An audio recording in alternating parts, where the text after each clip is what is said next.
The grand hotel lobby sparkled with chandeliers, polished marble floors, and the scent of expensive perfume. The guests were wealthy, draped in designer clothing, moving about with an air of superiority. Among them, a janitor quietly mopped the floor, his uniform slightly worn, his hands rough from years of hard work. A tall, elegantly dressed woman, carrying a diamond-studded purse, walked toward the reception desk. As she approached, her heels clicked against the floor, until they stopped abruptly. She noticed the janitor and wrinkled her nose in disgust. "Excuse me, do you really have to do that right now?" she scoffed. The janitor looked up, surprised. "Just finishing up, ma'am," he said politely. But that wasn't enough for her. "People like you don't belong in places like this," she muttered, brushing past him. A few guests chuckled, shaking their heads. Just then, a deep, steady voice cut through the air. "That's funny," the voice said. "Because last I checked, hard work builds places like this." The entire lobby went silent. The woman turned, her expression shifting from arrogance to shock. Standing there, hands in his pockets, was Clint Eastwood. The woman blinked, unable to process what she was seeing. Mr. Eastwood," she stammered. Clint took a slow step forward, his gaze locked on her. "You got a problem with people who keep this place running?" he asked calmly, yet his voice carried a weight that made everyone hold their breath. The woman scoffed, regaining her composure.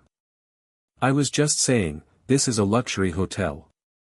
It's not exactly a place for people like him." She gestured toward the janitor, who stood frozen, unsure whether to speak or stay silent. Clint's eyes narrowed. "You ever mop a floor before?" he asked. The woman frowned. "What?" Clint stepped closer, the air growing heavier. "Ever scrub a bathroom? Work a double shift to put food on the table?" She opened her mouth but had no answer. The guests around them exchanged awkward glances. The janitor shifted uncomfortably, not used to being the center of attention. Clint sighed, shaking his head. "Didn't think so." But he wasn't done yet. Clint walked over to the janitor and took the mop from his hands. Without saying a word, he dipped it into the bucket and ran it across the marble floor, the sound of the wet mop echoing through the silent lobby. The woman watched in disbelief. What are you doing?" she demanded. Clint didn't stop. "What does it look like?"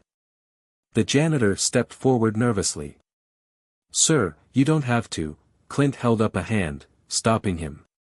"Nah. Seems like some folks need a little reminder that no job is beneath anyone." The guests murmured amongst themselves. A businessman in a suit adjusted his tie, looking guilty. A young couple who had been laughing earlier now stood quietly, avoiding eye contact. The woman scoffed again, but this time, it was weaker. "This is ridiculous," she muttered. Clint finally stopped and leaned on the mop. His eyes locked onto hers. "What's ridiculous," he said, "is looking down on the very people who make your life easier." The woman opened her mouth to argue, but no words came out. And then, something unexpected happened. A man in an expensive suit stepped forward. "He's right," he admitted. "I worked as a janitor in college. It was the hardest job I ever had." A woman beside him nodded. "My father was a factory worker. He worked harder than anyone I know." More voices joined in. "I started as a dishwasher before I made it in business. My mother was a hotel maid for 20 years. The rich woman's face turned red. She had expected the crowd to support her, but instead, they were turning against her arrogance.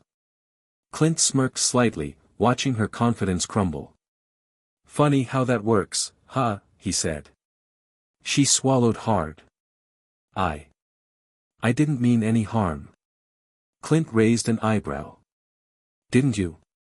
The janitor looked at Clint with gratitude in his eyes, but Clint just gave him a small nod. "You don't owe anyone an apology," Clint said to him. "But maybe someone here does." The woman clenched her jaw, glancing around at the judgmental stares now directed at her.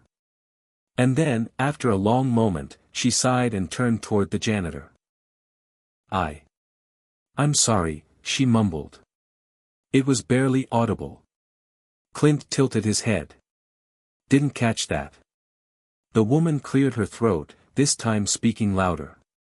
I'm sorry, she repeated. The janitor, though surprised, gave a small nod. It's all right, ma'am. But Clint wasn't quite finished. He turned to the hotel manager. How long's he been working here? The manager, who had been silently watching, straightened his posture. 12 years, sir. Clint's eyes flickered with approval. 12 years, huh? He looked at the janitor. About time someone noticed. The manager cleared his throat. Actually, we have been discussing promotions. The janitor's eyes widened. Sir. The manager nodded. Starting next week, you're getting a raise. And a new position. The janitor's hands trembled. I don't know what to say. Clint smirked. Say you'll take the weekend off. The guests chuckled, the tension lifting. As Clint walked toward the exit, a few people clapped. The janitor wiped a tear from his eye. The rich woman stood in stunned silence. Clint glanced back one last time. Lesson learned? She nodded slowly. Yeah. Clint tipped his hat. Good. And with that, he walked out, disappearing into the city.